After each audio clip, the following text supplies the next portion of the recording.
If you've watched some of my more recent knitting videos, then you'll recognize this book as my knitting journal, where I keep track of the projects that I've worked on, the yarns that I've used, when I started it, what pattern. I call it my knitting journal, and you might wonder, where exactly did I get that idea from? But I did have a lot of inspiration from vintage and antique sources like these two books right here. If you're new here, welcome to Engineering Knits, where I love to explore historical fiber crafts. Knitting has a special place in my heart, but I do a whole range of them and I'm always wanting to learn more. If that's something that interests you, feel free to subscribe, and it would be amazing if you do, because we are on our way to 50,000 subscribers. What I thought that we could do today was take a look at these two antique knitting journals that I was able to get, kind of see what they contain, maybe what patterns they are, what those patterns look like if I were to knit them up. I have only ever come across two in all of my antiquing and vintage shopping. I'm always on the lookout for more. So let's go over to my desk and let's take a closer look.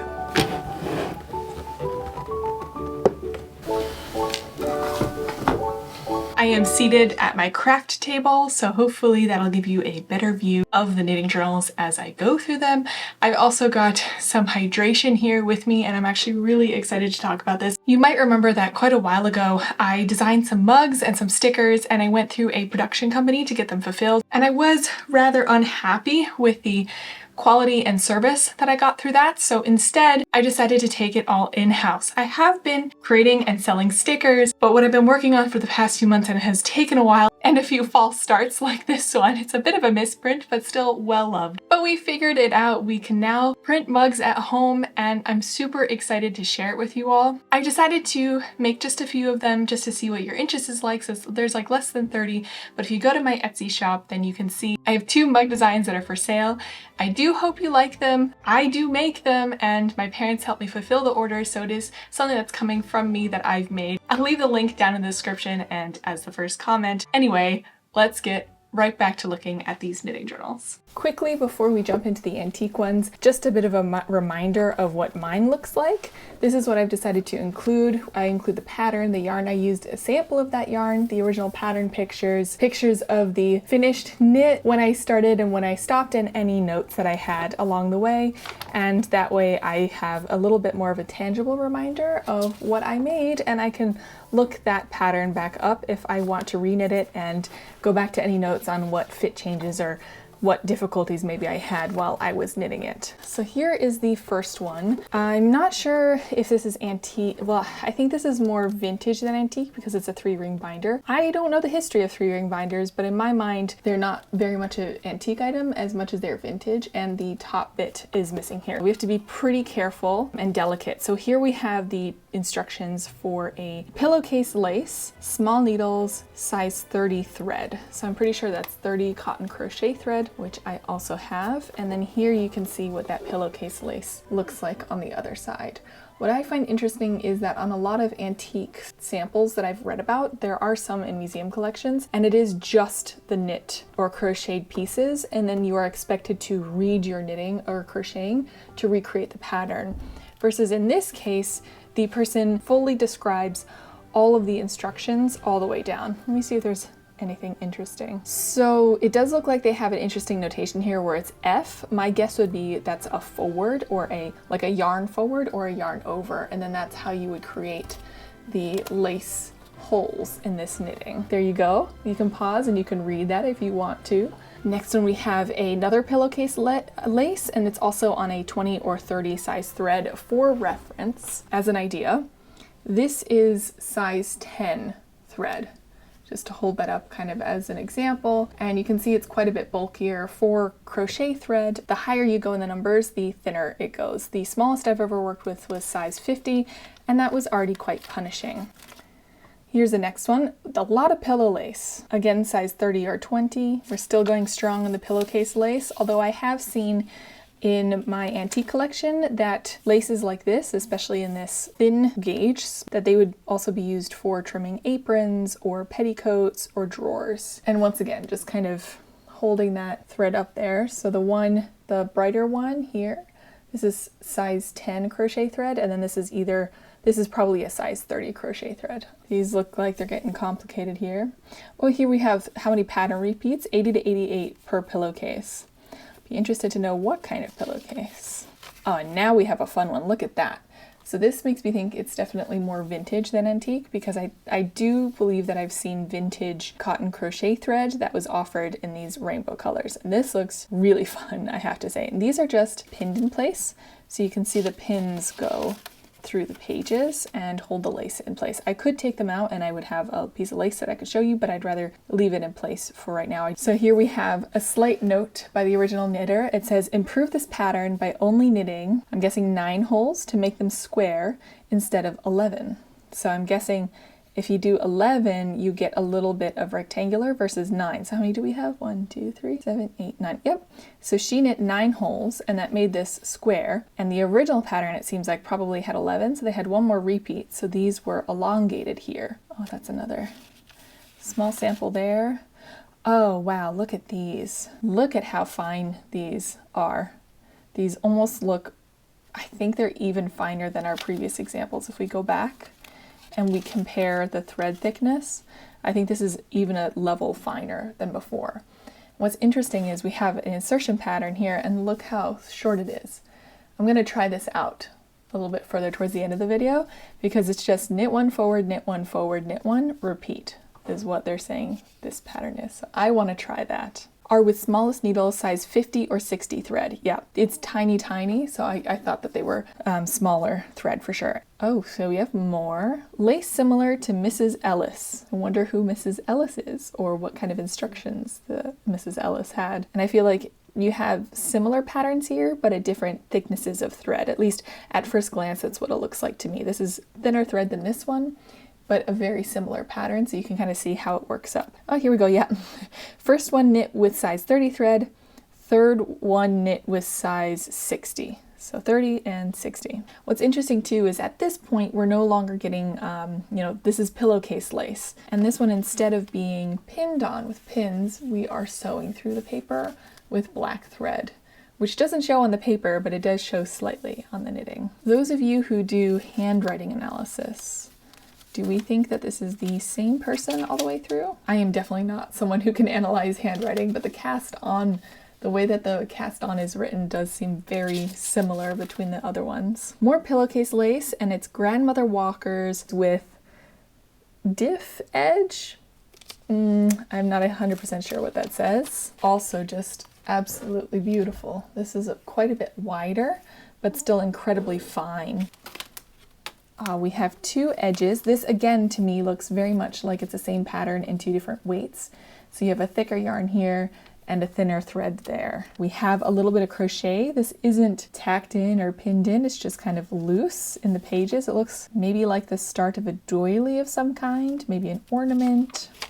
Oh, and look at, I'm just always in awe at laces and any pieces knit or crocheted with such tiny, tiny thread. See another version. Is this the one where the person knitting said that to improve it, you knit 9 holes rather than 11? Let's compare. Here we are. So are these 2 the same? They look quite similar to me. And let's see how many holes. 5, 6, 7, 8, 9. Hard to fully tell. See, here we go. That's interesting because it says repeat, I'm guessing the increasing row, until you have added 11 stitches. So this might be the one where it's not quite square. And then the knitter said, do only 9 to make it square. So it's potential that this book is actually filled from the back front. They knit the things at the back first, and then as they continue knitting things, they just added things to the front or to the top, which can be easier with 3-ring binders, right? You open them, add things to the top rather than adding things to the back. And it does look like this was written first in the green ink. And then with this blue pen, they came back to the original pattern and said, see another version earlier. Oh, I like this one. This one's a very open lace border. So it has a lot of yarn overs in there, a lot of pillowcase lace. How many pillowcases? It makes you wonder how many pillowcases are there. Oh, interesting. And we now have back the rainbow one again. I'm just so curious about the organization of this notebook, if this is in the original organization. Oh, this one is slightly different because we have stockinette stitch here between the yarn overs. So if you look at a lot of the other laces, you'll notice that in between the yarn overs, you have garter stitch. So you are always knitting, never really purling. It's the same on these. I think it's the same on all of the laces that we've seen up to this point. And then on this one, now you can see what that different effect looks like when you have stockinette stitch between your yarn over. So you're purling on the way back. So you do get a slightly different impact in your lace that you're knitting that way. Another rainbow one. I love these rainbow ones. They're just so cheerful to me. We have a piece of just loose lace in here. I'll keep it in the same spot, but you see we have a few different effects. So we have kind of a cross happening here. We have peaks in the middle and kind of sprigs here and diagonal lines there. So you have different ideas for how you can kind of, I kind of call in laces, I call this kind of the header, or like the beading where you put lace through sometimes. Then you have the body of the lace, or at least that's what I call this middle portion.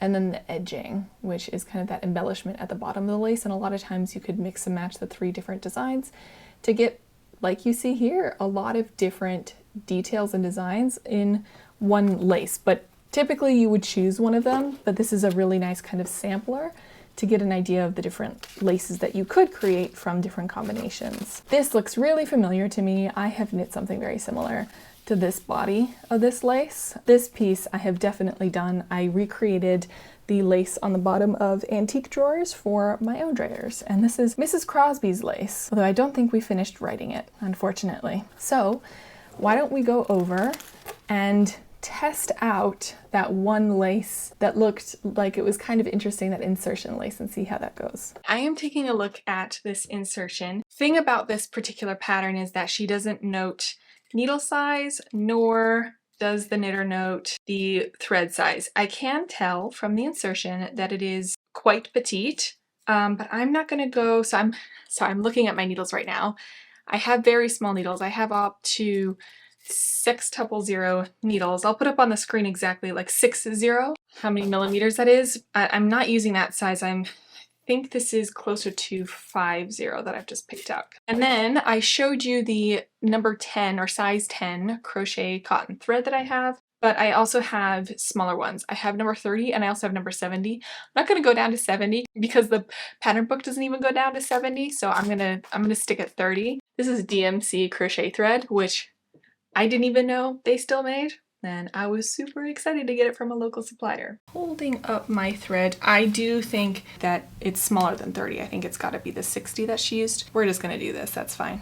And 7, 8, 9. Okay, so now it says this is the only row, and then we continue to like just repeat that row, and then we'll get the insertion pattern. Knit 1, forward, knit 1, forward, knit 1, repeat. Okay, well, firstly, we don't even come close to matching our stitch count here. So only knit 3 stitches, and we have 2 yarn overs in between them. So I still have 6 stitches on my needle, so we are nowhere close to knitting this off. So this insertion pattern is incomplete. This insertion, the pattern that is written down, is only the pattern for the middle bit of the insertion. I'll pop it up here and I'll try to highlight what I mean by that, but basically the edges have border stitches that are very common in insertions and laces and knit laces around the Victorian era that I've looked at.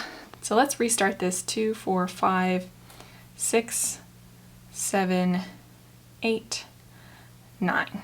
And let me try to show you a little bit more up close what I'm doing. We know that this written pattern are these stitches probably in the middle here. Not 100% sure because this doesn't necessarily look like it lines up fully. Seem to think that there are a few more knit stitches in here rather than just one, but we'll go with it for now, especially because you need to, if you continue to do these forwards or yarn overs without knitting 2 together, you're going to just continue to widen your lace and you won't run in a straight line.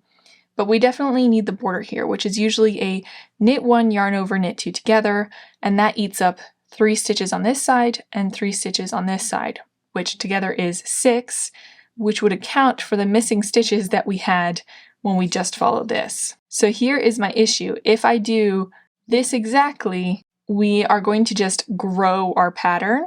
It would work if these were knit two together, but it doesn't really look like this particular insertion. So first we'll do the border stitches, which, like I said, is going to be a knit one. Oh gosh. First row is always the trickiest. Sometimes I just knit it to make it easier. You know what? I'm just gonna knit it. Oh, it has been a while since I've knit lace this tiny.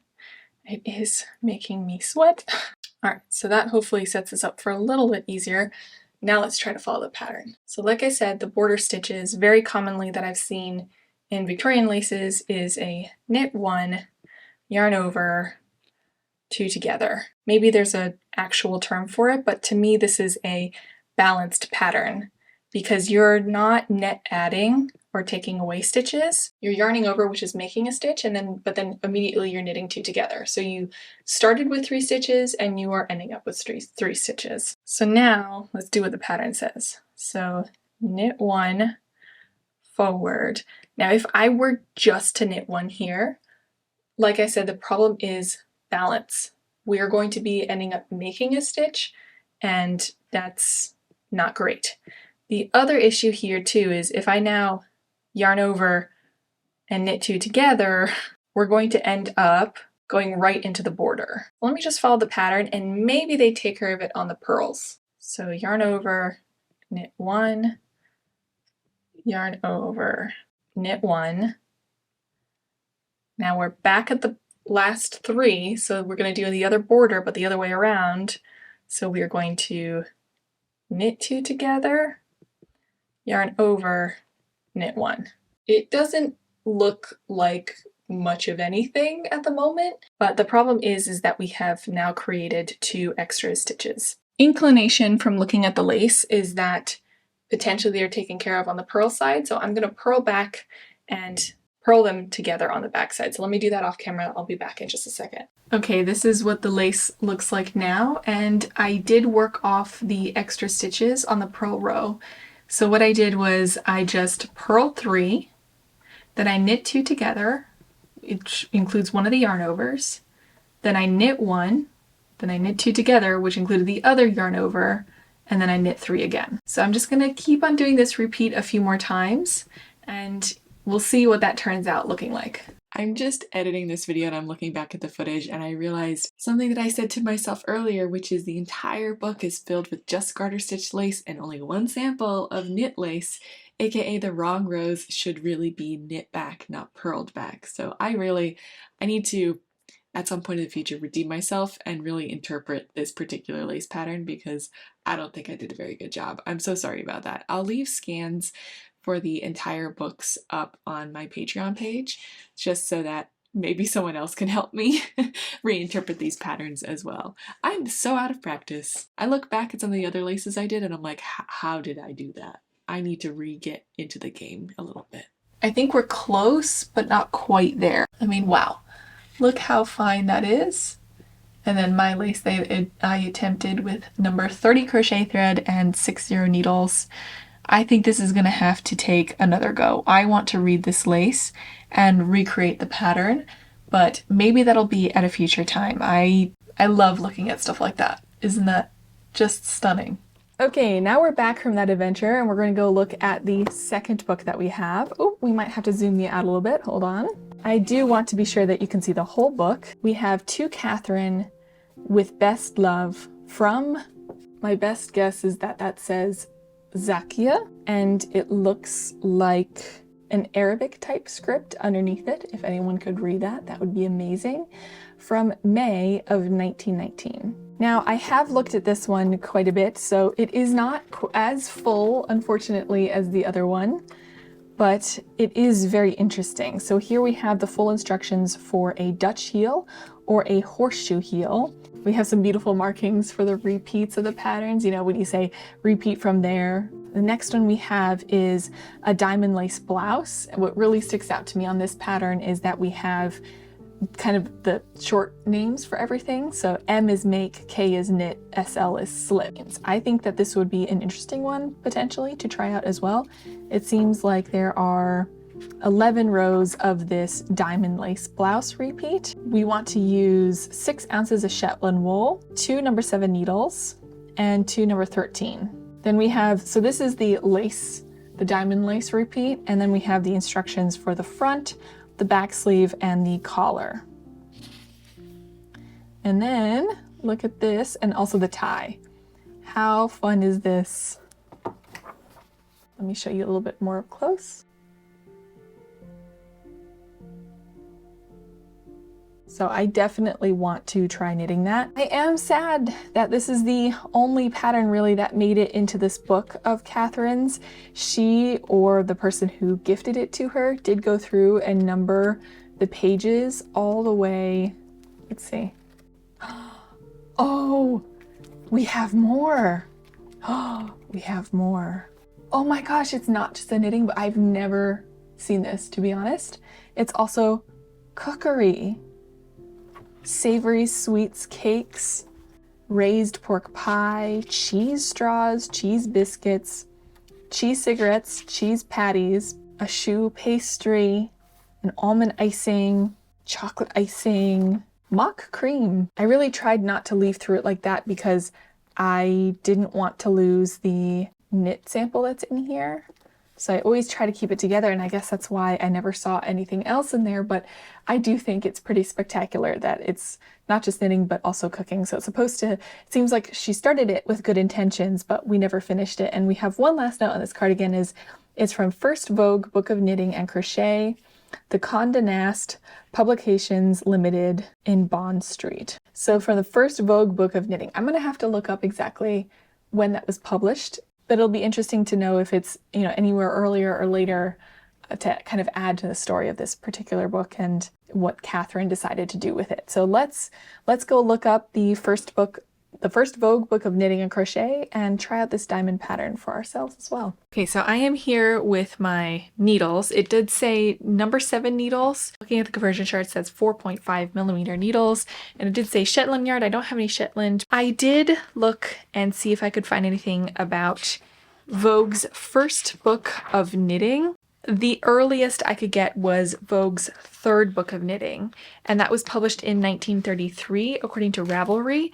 Then the, I think, fourth book was published in 1936, and then the fifth in 1944. So they were at like 3 to 5 year increments. If you work back on that, the earliest that the first book, by the rough estimates, is like 1923 versus 1929, 27, something like. But the books of knitting were the precursors for Vogue's knitting magazine, and according to Vogue Knitting magazine, they started publication in 1932, even though the first book of knitting came out in 33. So did the first book of knitting come out in 32, and then they released 2 in 32, or, you know, by the time they got to 1933, they released it. You know, the timing is weird. So I would say, according to Vogue Knitting, although I had to go to the Wayback Machine to get this about page, they are knitting this pattern from 1932. My better guess is it's from the early 20s. Around 1919 could make sense, but I think it would be more interesting to knit up the cardigan itself and see what that style is. See if we could believe it's 1920s or if we could believe more it's 1930s. That could be fun. But before we dive into all of that, let me see how I get along with the diamond lace pattern. According to the pattern, if you want to modify the size, you add or subtract 8 stitches, which to me suggests that the pattern repeat is a repeat of 8. So let's do 3 pattern repeats. 24 stitches cast on. I will say I held this up again. It's a little thicker. I don't really have any Shetland yarn, so this is the closest I can get from my stash. So it might look a little different, but that could also be interesting. I'm also kind of skeptical that 4.5 millimeters is the right needle size, but again, this is all an experiment. So let's see what happens. So the first row, and this is the right side of the work, we are going to, oh my gosh, slip 1, knit 1, knit 2 together, knit 2, make 1. I'm going to yarn over to make 1, knit 1, make 1, knit 1, knit 2, knit 1, knit 2, repeat. We've purled back and now we are on the third pattern row. So for that third row, we are going to slip 1, knit 1, knit 2 together, knit 1, make 1, knit 3, 1, 2, 3, make 1, knit 1, slip 1, knit 2 together, pass stitch over. Like the pattern says, all even rows in the lace pattern are purled back. Okay, fifth pattern repeat. I feel like you can start to really see the diamonds coming out now. We're halfway done, so I believe we should be now decreasing those yarn overs again on the 7th row. So I'm just going to cut forward to when we finish the first repeat. I have finished one full repeat and I feel like you can really see that diamond lace pattern coming through. And to me, it does look quite similar to the one that was knit up as part of the sample.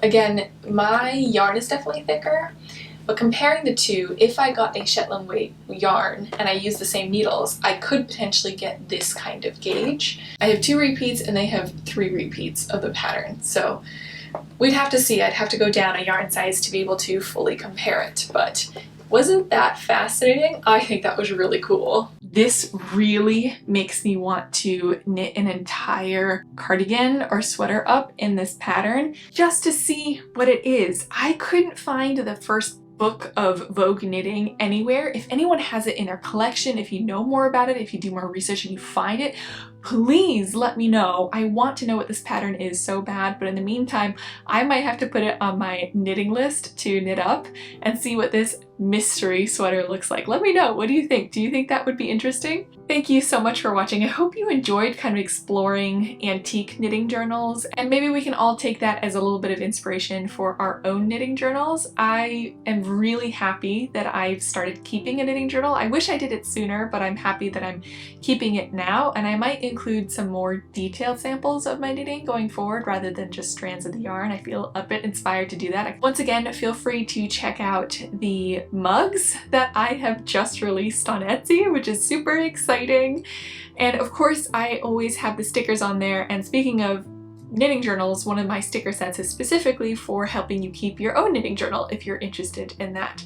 Thank you so much for watching. I know this is a little bit of a break from our 1840s project. I needed a little bit of downtime while I kind of gathered things together and finished things up. So next time we'll be back to our regularly scheduled 1840s content, and hopefully I will see you then. Bye!